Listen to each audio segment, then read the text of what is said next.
everyone. We're here to present our game Quintessence.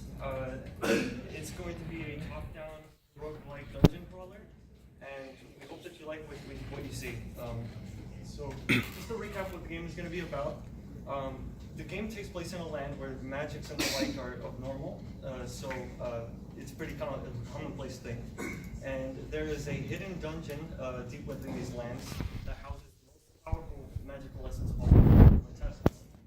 Your main character is a dungeon guardian whose job is to protect the Quintessence, and he has an apprentice who you will learn through the game's events.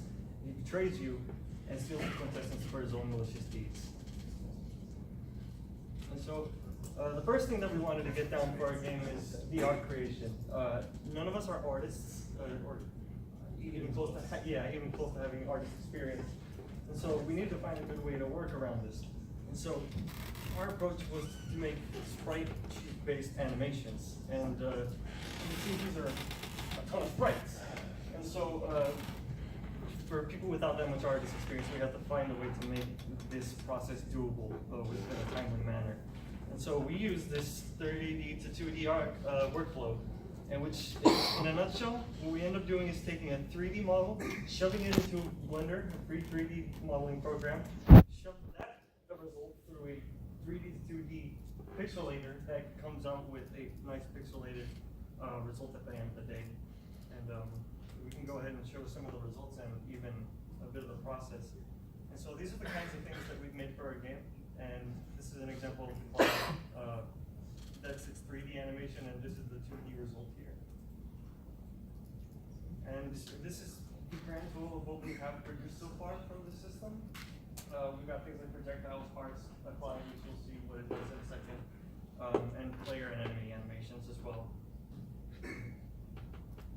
And for the moment, we've just been really using this 3D to 2D workflow on character assets and objects.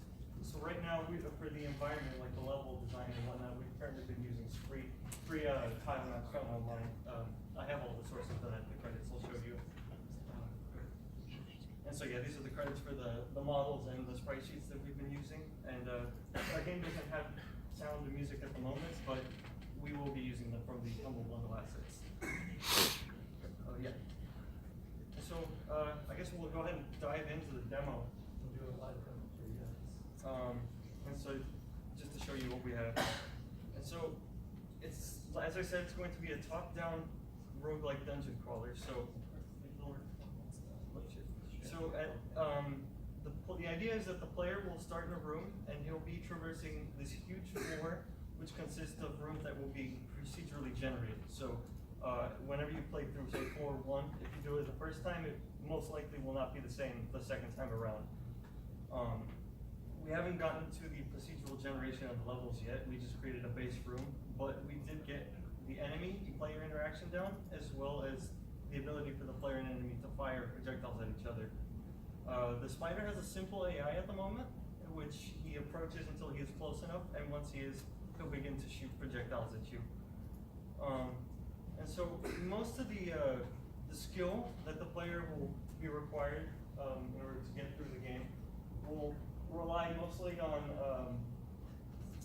hand-eye coordination skill. They'll have to be constantly dodging attacks, avoiding enemies, and shooting them as well. As you can see, based on the position of the mouse cursor, not only does the player animation flow with it, but you can also aim and shoot based on the mouse cursor's position. As far as what looks like you died there. As far as how we plan to expand on this, we're going to add a plethora of items. Currently, as of now, if you just want to restart here, we've been playing with adding heart containers to the player so that we can create some sort of health up pickup. And I can just go ahead and show you the heart container mechanic here. We managed to implement it and it works successfully. So we can add a heart and the player HP goes up accordingly. And we can also remove hearts, and the player health is consistently within range. There's no errors yet. And so we've been currently working on modifying things like this, and